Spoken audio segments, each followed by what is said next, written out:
Fala você, torcedor tricolor! Vou dar uma ressuscitada aqui no quadro Mesa de Botão, né, para fazer uma análise tática aí do último jogo entre Fluminense e Barcelona, mas serve um pouco, né, nesse empate aí do Fluminense na Libertadores, jogo de ida das oitavas de final, serve um pouco até para fazer o resumo do Fluminense de Roger Machado, que vem sendo muito criticado. Vamos que vamos! Bom, futebol é momento, né? De repente, semana que vem, Flusão mete 3-1 jogando bem fora de casa, estamos na semifinal e tudo muda, certo? O futebol é assim, em uma semana você passa de herói a vilão.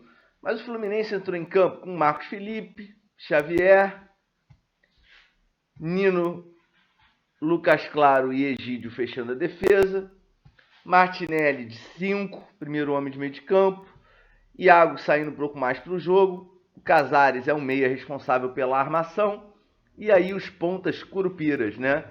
Um pé invertido, Biel pela esquerda, Luiz Henrique pela direita e o Fred lá na frente, né? Então o que acontece com esse time, cara? E depois eu vou mostrar o quadro só com o Fluminense e depois o quadro comparativo.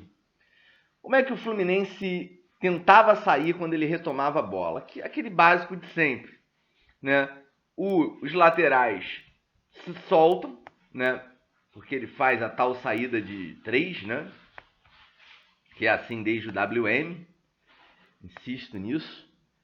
Recuando aqui, ó, o Iago, né? O Iago fica mais para fazer essa bola de 3, essa saída de 3, certo? Ele volta mais aqui, às vezes, né? Ele inverte aqui, vem mais pelo lado esquerdo, às vezes aparece mais pelo lado direito, às vezes ele centraliza. E, cara, e aí é que tá todo o problema do Fluminense, né?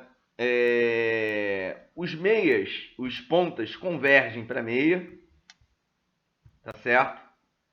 Pelo pé trocado. Em tese, você tem aqui uma estratégia. Você pode sair com essa bola, certo? Deixa eu marcar aqui. Você pode usar, em tese, tá? Opa, desculpa, gente. Você pode usar em tese aqui, né? Encurtar o jogo aqui, ó, no meio, para atrair a marcação, principalmente com a movimentação desses pontas que convergem mais para a meia. Para abrir, olha só, ó, os corredores para a subida dos alas, certo? Tanto aqui o Xavier pelo lado direito, como, olha só, o Egídio pelo lado esquerdo, que tem aqui o flanco para progredir.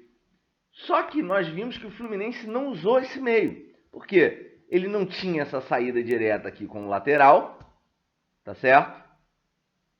Nem pelo lado direito e nem essa saída aqui, ó. Vou mostrar com a setinha, que eu acho que fica mais interessante. Ele não tinha essa saída aqui com direta aqui, tá? Do zagueiro, do defensor aqui com o lateral, tá? E nem do outro lado. Isso acontecia, certo? Você não viu essa jogada acontecer, né? Você encurtar aqui o jogo, ó, tá certo? Onde os pontas convergem para a meia e você abre o corredor. E aí você tem a possibilidade do jogador encostando aqui para ter uma triangulação e tal. O Fluminense só conseguiu fazer uma jogada dessa no segundo tempo e ainda assim foi com, né, o Casares encostando pela meia para fazer uma tabela com o Egídio, a única. A outra foi o Iago, que corre num espaço infinito aqui nesse meio de campo, principalmente quando o Casares, ou até mesmo o Nenê quando joga, ele se comporta mais como um ponta de lança, isolado com o Fred lá na frente, e acabou que sobra para o Iago, né, fazer a jogada de fundo. Então ele tem que cobrir um espaço enorme, né? E o Fluminense, né, nesse sistema, manjado já, o Roger não tenta nada novo. Essa saída, além de ser lenta, a bola fica aqui atrás, o adversário já postado. O Fluminense é um time facilmente marcado justamente porque não tem uma movimentação, uma aproximação. Isso é uma crítica que a gente faz sempre. Mas no jogo de ontem eu vou tentar fazer aqui uns dois times. Aqui o Fluminense se defendendo, tá? Reparem, gente, assim, eu costumo dizer que o futebol ele é um jogo de intermediárias, né? O que significa? O jogo geralmente é decidido nessa faixa aqui, entre as duas intermediárias. Desde que o samba é assim, tá? E o que aconteceu? O Fluminense está aí na sua formação defensiva, ele varia de um 4-3-3 ali, né, para um 4-4-2 se defendendo. E essa volta aqui, ó, né, isso aqui é o Fluminense tentando sair, sempre muito lento, moroso, cai fácil na marcação. Essa ultrapassagem pelos flancos não funciona, certo? E o que acontece? O time tenta voltar, né? Aí, beleza, o Martinelli vai lá fechar a meia, certo? E aí os alas voltam lá para a posição lateral para marcar no bloco lá atrás, certo? Voltam os pontas correndo quilômetros e quilômetros de uma maratona, né? O Iago, que já se desgasta muito aqui correndo para cobrir toda essa faixa sozinho, retorna, porque praticamente a gente acaba tendo só 2 jogadores no meio de campo. O outro ponta faz uma outra maratona, certo? E ontem, em diversos momentos, ficou um pouco mais solto o Casares, com o Fred lá na frente, 2 jogadores de não muita velocidade, digamos assim, né? E aí o Fluminense se defende, olha só como é que o Fluminense se defende. Ele recua demais. Ele recua demais a sua marcação. Tá vendo? Ele se defende a partir da intermediária. Tudo bem que no jogo de ontem, as duas equipes, no primeiro tempo, se anularam.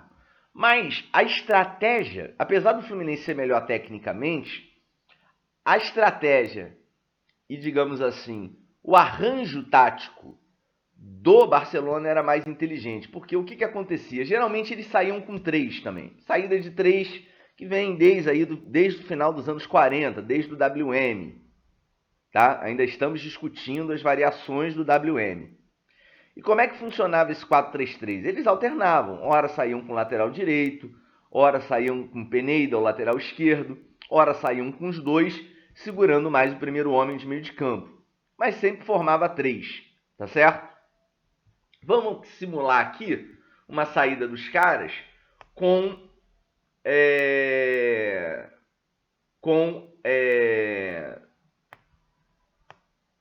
tô aqui o Fred dando combate e o Casares também, com 3, tá? Segurando o primeiro homem. Então eles soltavam os 2 alas, certo? Bom, tudo bem. Os times se anulavam bastante, né? Os times se anulavam bastante. Mas o que acontecia aqui? Eles faziam essa transição, né? Os 3 lá para a saída de bola. E eles tentavam essa saidinha marota aqui, esperta, tá? Sempre com os alas, né? Tentavam chegar com os alas, tanto é que eles alçaram muitíssimas bolas. Opa, o amadorismo, ó, o campo sai e os jogadores ficam, certo? E assim a vida deles tentava se criar, né? Eles tentavam essa saída aqui. Obviamente o Fluminense bloqueava bem, com a marcação lá embaixo, a partir da sua intermediária, certo? Como configurei aqui nesse primeiro quadro com o Fluminense sozinho. Mas qual foi a estratégia deles e que eu achei muitíssimo inteligente? Sempre um jogador, um ponta, o que ele fazia? Ele retornava para o meio, né? E criava sempre algum tipo de superioridade numérica ali. Ele vinha para essa faixa, né? E tentava sempre encostar ali na intermediária do Fluminense. Espelhando aqui, ó, tá vendo? O ala com o nosso ponta, o meia deles encostando, né? Um ponta vindo para meia, um só, tá? E aqui tá espelhado, tá vendo? Esse confronto aqui no meio de campo. Por isso as duas equipes se anularam muito. E nisso, o centroavante corria, certo? E o atacante que não recuava para meia, ou ele tentava o fundo, certo? Ou então, ele vinha aqui como segundo atacante. Por exemplo, uma situação, isso aconteceu, uma saída deles pelo lado esquerdo, vinha aqui e tal, pegava o ala direita, né? Os meias encostavam aqui e tentavam puxar o Fluminense todo para o lado esquerdo. Para que isso, cara? Para que essa estratégia, né? Porque quando o Fluminense puxa para o lado esquerdo, isso racha a defesa, né? E eles tentavam sempre, nessa bola aqui pela direita, fazer uma inversão, né? Fluminense puxado para cá, o ala corria, né, para o meio, para deixar sempre um jogador solto pela ponta. É que essa jogada não deu certo, tá? É que essa jogada não deu certo. Eles tentavam sempre deixar um jogador solto pela ponta. Quando o ataque era pelo outro lado, a mesma coisa, né? Só que aí esse ponta aqui é que vinha para meia e o outro ponta fazia o papel de ponta mesmo. Mas qual o nome disso no futebol? O nome que isso sempre teve é rachar a defesa, né? Quando você gira a bola, o adversário está todo atrás postado, então você gira a bola de um tal modo até sobrar um jogador livre. Quando eu jogava bola era assim, né? Ó, o que acontece? A gente vai sair pela direita, mas essa bola tem que chegar na esquerda, porque vai passar um ala lá, ou porque no 4-4-2 vai cair um meia livre. Então, é essa bola ali pela direita e a virada de jogo para a esquerda para o jogador que vai ficar livre. É você fazer a defesa do adversário rachar, atraindo o adversário para um lado, mas para uma jogada que vai ser realizada pelo outro. Sorte que essa jogada não deu certo. E aí é que começava o drama. Por quê? Quando o Fluminense retomava a bola, o Barcelona não recuava. Ele mantinha esse 3-5-2. Ele se defendia também no 3-5-2. E ele recuava no máximo, tá? O Fluminense tentava sair, né? Tentava agredir. E ele recuava no máximo, os seus jogadores, seus alas, tá? E os seus meias, até sobravam 2 aqui, né? Eles faziam 5 no meio. E sobravam sempre 2 dando o primeiro combate, ou um ponta e o centroavante. Eles alternavam nisso, certo? E o Fluminense tentava sair nesse cenário. Isso aqui é a versão mais recuada deles, tá? Então eles perdiam a bola e já tentavam retomar, mas eles não desfaziam essa formação 3-5-2 que eles atacavam. Então o que acontecia? Por que o Fluminense era anulado? Porque quando o Flu tentava sair, era aquele esquema. Até você reposicionar esses jogadores para ter aquela saída, olha só o que acontece. Aí o Fluminense tem a bola, aí você tem que soltar um ala, aí você tem que soltar os curupiras têm que sair o outro ala, o outro curupira tem que sair, tá? O Iago vai ficar aqui no meio, ó. Ele que pode distribuir essa jogada como segundo homem, ele tá sempre com 2, ou 3, ou 4, certo? Vou botar o outro curupira subindo aqui. Ele vai ter sempre a companhia de alguém, tá certo? E aí o que acontecia? Ó, o Martinelli voltava, né, na última linha, certo? Como se diz hoje em dia. E o Fluminense ficava com esse frescobol aqui atrás, ó. Percebam, né? Ó, o Fluminense ficava tocando a bola aqui, ó. E tentava sair pela ala. Não conseguia. Olha como o bloco de marcação dele era mais inteligente e tinha sempre um jogador na sobra. Tá vendo? Tem sempre um modo de dar o combate aqui, ó. Se a gente tenta sair pelo lado direito, acontecia a mesma coisa. o Iago sozinho, não conseguiu distribuir o jogo. Sem movimentação, os pontas curupiras convergindo para o meio não faziam, né, essa defesa rachar para abrir o flanco. E tanto pela esquerda ou tentando pela direita, eles faziam a mesma movimentação. Justamente para quê, gente? Para bloquear, para dominar, para ter superioridade numérica nessa faixa do campo aqui, que é sempre a mais importante. Tá vendo? Então, eram sempre o quê? Ali, 7 jogadores dele contra 5 do nosso. Então sempre sobrava 1 ou 2 nisso daí. E com isso você bloqueia o quê? Bloqueia o meio. Ó, olha como você bloqueia o meio. O meio está sempre bloqueado. Mense tentou no primeiro tempo só uma tabela pelo meio. Não deu certo. Tá vendo? E quando você tenta rachar os caras atacando pelos flancos, acontece a mesma coisa. Eles conseguem marcar. Eu dei o exemplo do outro lado, deixa eu voltar. Eles conseguem marcar fazendo só sempre um sobrar. Tá vendo? Porque eles vão ter a superioridade numérica sempre. Se for para o outro lado, é a mesma coisa. Só que você não consegue fazer a inversão de jogo.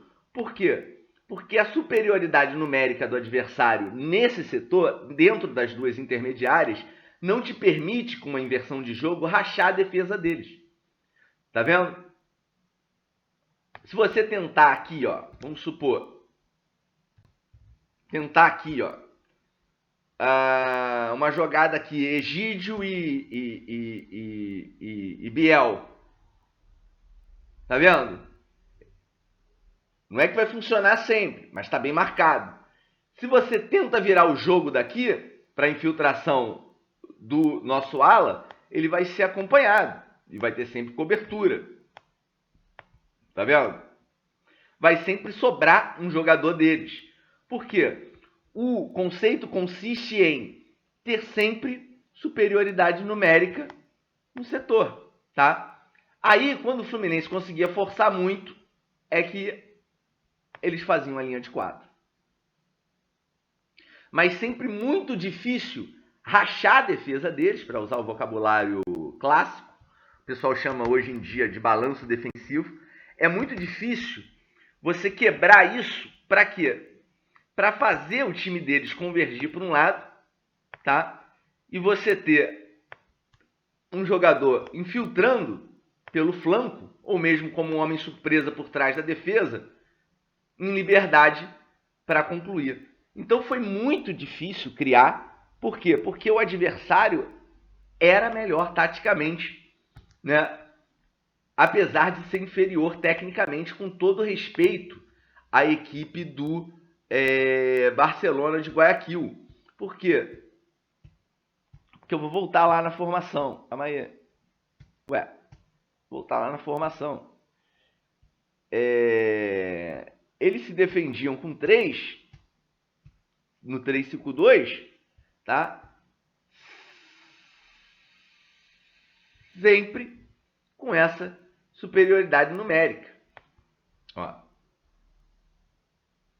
Isso, às vezes, quando eles não vinham com um 6º jogador para fechar o espaço. Mas só que eles faziam esse 6º jogador nessa zona, mas nunca recuando demais. Eles recuavam no máximo, sempre sobrava o centroavante, né? Ou então sobrava 2. O máximo de recuo deles era esse, ó, até o meio de campo. E não o nosso, que vai até a intermediária. Tá vendo? Então era muito difícil rachar a defesa deles. Muito difícil. Por quê? Insisto. O conceito aí, cara, é o seguinte. O futebol é esse jogo aqui, ó, de intermediária. Tá? É esse jogo aqui de intermediária. É isso. Eles tinham sempre a superioridade numérica. Aí o Fluminense tentando atacar. Eles tinham sempre a superioridade numérica nessa faixa do campo. Ó. Normalmente era isso daí, ó. Tá? Muito difícil. Muito difícil você conseguir ganhar do adversário assim, tá? Muito difícil, né? O esquema deles, né, assim, eles conseguiam fazer essa volta, às vezes, né, quando eles recuavam ao máximo, então, assim, às vezes até o centroavante recuava e eles tinham isso aqui povoado e não davam, de fato, espaços para o Fluminense. Então, cara, como sair dessa cilada aí? Não sei. Minha intuição era que o Roger deveria mudar o esquema. Mas isso aí é papo para outra mesa de botão, camaradas. Um abraço, sou o Teixeira Mendes, o peladeiro do comentário esportivo.